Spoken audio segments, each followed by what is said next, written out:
नमस्कार दोस्तों, आप सभी का स्वागत है आपका अपना यूट्यूब चैनल हिंदी पाठ्यक्रम में।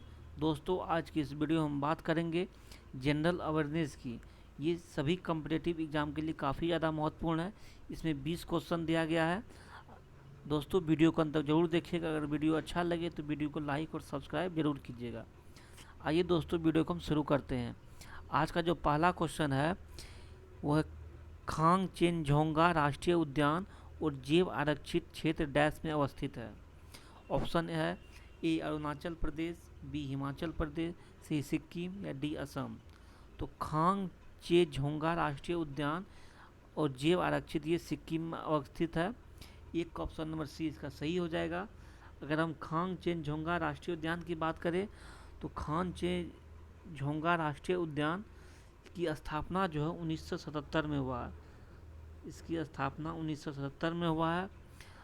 इस उद्यान को 2016 में यूनेस्को द्वारा विश्व विरासत सूची में शामिल किया गया। खांगचेनजोंगा को जो है यूनेस्को ने 2016 में विश्व विरासत सूची में शामिल किया है। खांगचेनजोंगा राष्ट्रीय उद्यान की जो है सिक्किम में है। इसकी स्थापना 1977 में हुआ है और इसको जो है 2016 में यूनेस्को ने विश्व विरासत सूची में शामिल किया है।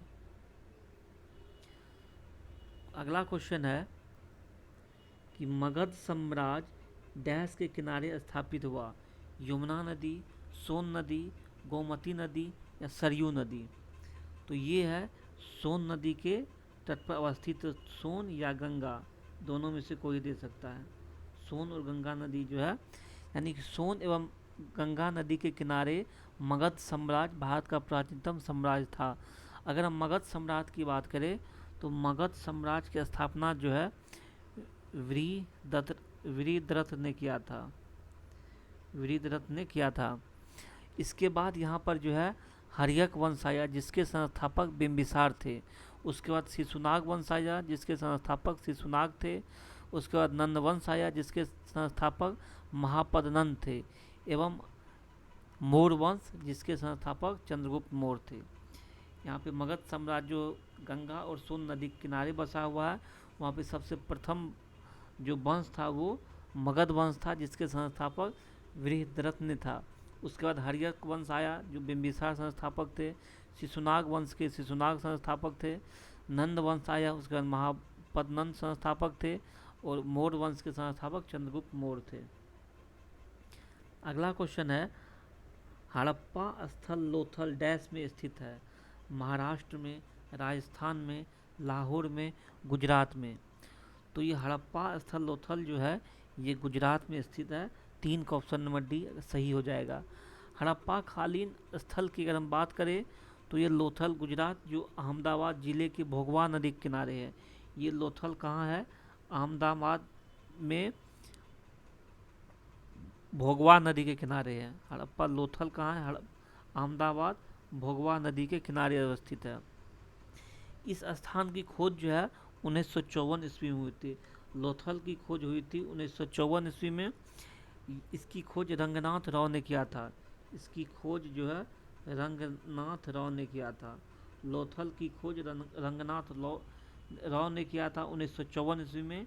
ये लोथल कहाँ पे है? गुजरात में, अहमदाबाद की भोगवा नदी पर है। यह स्थान इस सभ्यता का बंदरगाह नगर था और यहाँ चावल धान के साक्ष्य मिले हैं। यहाँ पर जो है लोथल में चावल और धान के साक्ष्य मिले हैं। एक बार और रिपीट करते हैं। लोथल जो गुजरात के अहमदाबाद के भोगवा नदी पर है, इसकी खोज जो है 1954 में रंगनाथ राव ने किया है। अगला क्वेश्चन है सांख्य प्राचीन भारत के 6 दार्शनिक धाराओं में से एक है। इसके प्रतिपादक किसने है? यानी सांख्य जो प्राचीन भारत के 6 दार्शनिक धाराओं में से एक है, इसके प्रतिपादक कौन है? ए पतंजलि, बी कपिल, सी गौतम, डी जेमिनी। तो इसके जो प्रतिपादक है वो कपिल थे। 4 का ऑप्शन नंबर इसका बी सही हो जाएगा। यानी सांख्य दर्शन भारत के 6 दर्शनों में से एक है और इसके प्रतिपादक महर्षि कपिल मुनि ने किया था। अगर हम योग दर्शन, न्याय दर्शन और पूर्व मीमांसा की बात करें तो ये क्रमशः योग दर्शन के जो है पतंजलि ने किया था। पतंजलि ने योग दर्शन का प्रतिपादन किया था। पतंजलि ने योग दर्शन की क्या था, न्याय दर्शन की गौतम क्या था, न्याय दर्शन का जो है गौतम ने किया था। और जेमिनी जो है पूर्व मीमांसा जो है जेमिनी ने किया था। जेमिनी क्या किया था, पूर्व मीमांसा का खोज की थी, पूर्व मीमांसा। पतंजलि योग दर्शन, कपिल सांख्य दर्शन और गौतम जो है न्याय दर्शन, जेमिनी पूर्व मीमांसा की प्रतिपादन किया था। अगला क्वेश्चन है, निम्नलिखित में से कौन से अशोक के धम्म के सिद्धांत नहीं है। इनमें से अशोक के धम्म के सिद्धांत नहीं है। ऑप्शन ए बौद्ध धर्म का प्रचार, बी पूजा, सी त्याग, डी उक्त सभी। तो ये 5 का ऑप्शन नंबर इसका बी हो जाएगा, पूजा ये जो है बौद्ध धर्म के सिद्धांत नहीं है। अगर हम अशोक के बारे में बात करें तो मौर्य शासक अशोक ने कलिंग पर विजय प्राप्त की, इसके पश्चात धम्म की नीति अपनाई थी। यानी अशोक जो मौर्य वंश के शासक थे, इन्होंने जब कलिंग पर विजय किया तो उसके बाद धर्म नीति को अपनाया। अशोक के 13वें शिलालेख में कलिंग युद्ध वर्णित है। अशोक के 13वें शिलालेख में जो है कलिंग युद्ध का वर्णन किया हुआ है। धम्म का अर्थ है कि साधुता, त्याग, कल्याणकारी कार्य, दया, मधुरता, दान, जीव, अहिंसा, माता पिता एवं गुरुओं के प्रति आदर एवं बौद्ध धर्म का प्रचार आदि करना, ये धम्म का अर्थ है। अगला क्वेश्चन है, प्रसिद्ध सांची स्तूप जो अशोक के वास्तु प्रतिमानों में से एक है, डैश में स्थित है। प्रसिद्ध सांची स्तूप जो अशोक के वास्तविक प्रतिमानों में से एक है, कहाँ स्थित है। ऑप्शन है बिहार, उत्तर प्रदेश, मध्य प्रदेश, ये डी उड़ीसा। तो 6 का ऑप्शन नंबर इसका सी हो जाएगा, जो सांची स्तूप है मध्य प्रदेश में है। अगर हम सांची स्तूप की बात करें तो बौद्ध धर्म से संबंधित सांची स्तूप प्रसिद्ध स्तूप मध्य प्रदेश के रायसेन जिले में स्थित है। ये सांची स्तूप मध्य प्रदेश के रायसेन जिले में स्थित है, रायसेन जिले में स्थित है। और इसका निर्माण 3री शताब्दी ईसा पूर्व अशोक ने करवाया था। इसका सांची स्तूप का जो है 3री शताब्दी में किया था, 3री शताब्दी में अशोक ने किया था। इसके विकास में शुंग एवं सातवाहन शासकों ने भी योगदान दिया था। यानी सांची स्तूप के विकास में जो है शुंग एवं सातवाहन वंश के शासक भी योगदान दिया था। अगला क्वेश्चन है, टेराबाइट का इकाई मान है 10⁻6, 10⁻12 या 10⁻9 या 10⁻15। तो इसका ऑप्शन नंबर सी हो जाएगा, 10⁻12 हो जाएगा। टेराबाइट मेमोरी की एक इकाई होती है। टेराबाइट जो है मेमोरी की एक इकाई है जो 10⁻12 के बराबर है। 1 टेराबाइट में 1024 GB होता है। 1 टेराबाइट में जो है 1024 GB होता है। अगला क्वेश्चन है, डॉलर के समक्ष भारतीय रुपया का गिरना डैश की सहायता कर सकता है। आयातकों का, निर्यातकों का, विदेशी विनिमय भंडार बढ़ाना, यात्री जो भारत से जाते हैं। तो 8 का ऑप्शन नंबर इसका बी हो जाएगा, निर्यातकों का। अगर हम डॉलर की तुलना में भारतीय रुपये की बात करें तो डॉलर की तुलना में भारतीय मूल्य गिरता है तो निर्यातकों के लिए लाभकारी सिद्ध होता है, क्योंकि इससे ज़्यादा विदेशी मुद्रा की प्राप्ति होती है। अगला क्वेश्चन है, UNFCCC का विस्तार क्या है। तो ये 9 का ऑप्शन नंबर इसका बी है, United nation framework convention of climate change. तो UNFCCC का विस्तार ऑप्शन नंबर बी इसका सही है। इसका पूर्ण रूप होता है यूनाइटेड नेशन फ्रेमवर्क कन्वेंशन और क्लाइमेट चेंज। इसमें जो है पृथ्वी सम्मेलन 1992 में अंतर्राष्ट्रीय पर्यावरण संधि के अंतर्गत अपनाया गया था। इसे 1992 में पृथ्वी सम्मेलन जो हुआ था उसमें अपनाया गया था और यह वर्ष 1994 में प्रभाव में आया था। ये UNFCCC जो है 1994 में प्रभाव में आया था। इसका जो मुख्य उद्देश्य है अंतर्राष्ट्रीय स्तर पर green house gas methane, carbon dioxide, nitrous oxide, chlorofluorocarbon एवं हाइड्रोफ्लोरोकार्बन के उत्सर्जन में कमी लाना है।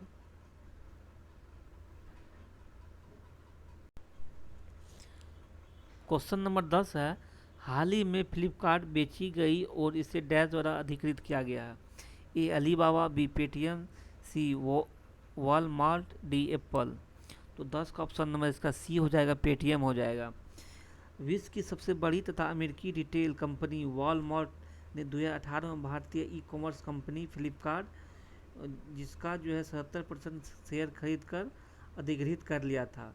फ्लिपकार्ट की स्थापना 2007 में आईआईटी दिल्ली के सचिन बंसल एवं बिन्नी बंसल ने किया था। फ्लिपकार्ट की स्थापना 2007 में किया था। फ्लिपकार्ट की स्थापना 2007 में किया था, जो आईआईटी दिल्ली के सचिन बंसल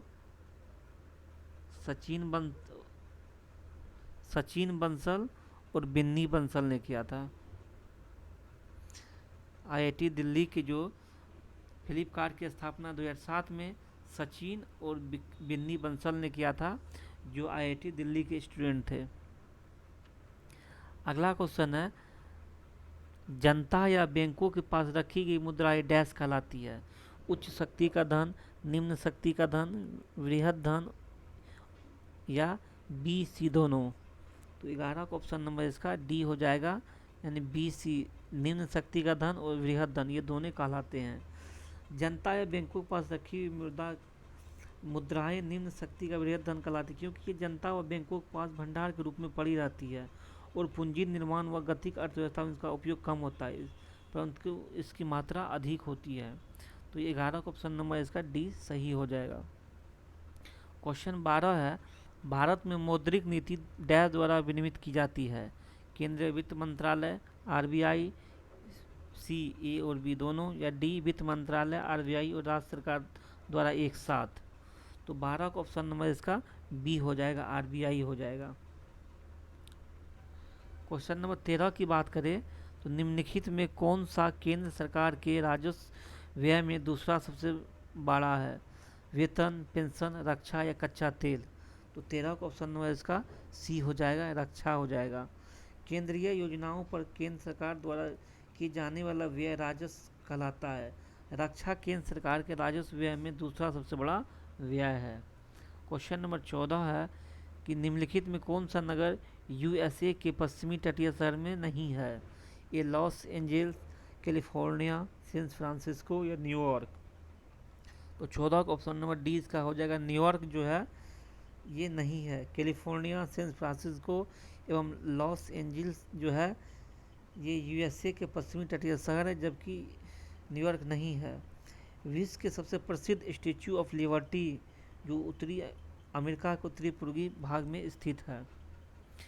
क्वेश्चन नंबर 15 है कि ओरियन तारामंडल को अन्य किस नाम से जाना जाता है? ओरियन तारामंडल को दूसरा किस नाम से जाना जाता है? हंटर, फाइटर, पाइपर या प्रीडेटर। तो 15 का ऑप्शन नंबर इसका ए हो जाएगा, हंटर के रूप में जाना जाता है।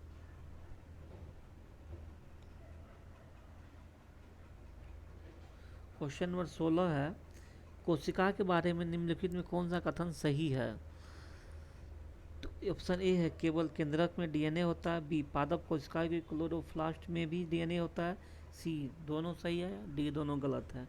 तो ये सी हो जाएगा, यानी कि दोनों सही है कोशिका के बारे में। क्वेश्चन नंबर 17 है, कृष्णा नदी डैश से होकर बहती है? ए महाराष्ट्र, कर्नाटक और आंध्र प्रदेश, बी गुजरात, कर्नाटक, महाराष्ट्र और आंध्र प्रदेश, सी महाराष्ट्र, कर्नाटक, तेलंगाना और आंध्र प्रदेश, डी गुजरात, तेलंगाना, महाराष्ट्र और कर्नाटक, आंध्र प्रदेश।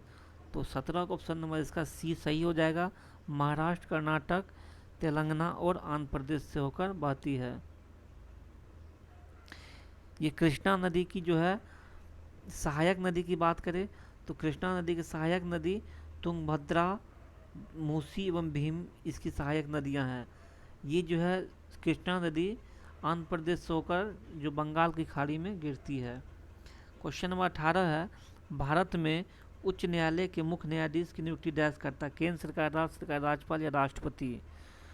तो ये नियुक्ति जो है राष्ट्रपति करता है उच्चतम न्यायालय के मुख्य न्यायाधीश का।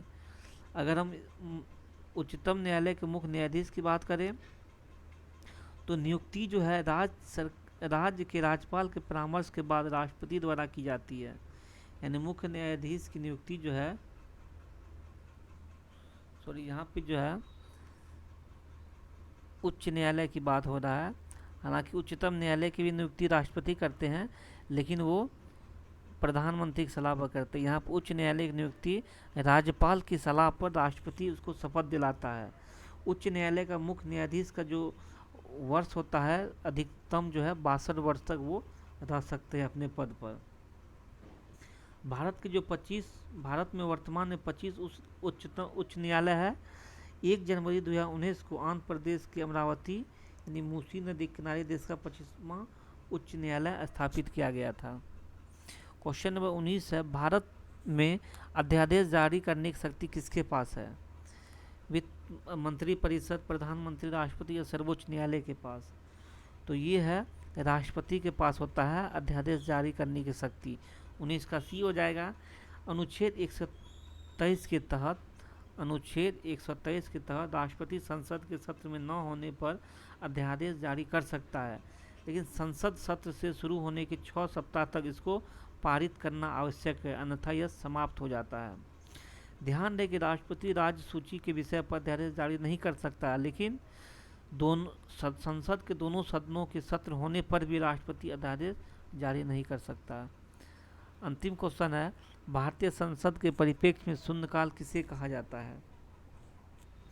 तो शून्यकाल प्रश्नकाल के तुरंत बाद शून्यकाल कहा जाता है, यानी 20 का ऑप्शन नंबर ए इसका सही हो जाएगा। यानी भारतीय संसद के दोनों सदनों में प्रश्नकाल के बाद शून्यकाल होता है, और यह इसका जो समय होता है वो 12 बजे से लेकर के 1 बजे तक का समय में होता है। यानी 12 बजे आरंभ होने के कारण इसको शून्यकाल कहा जाता है।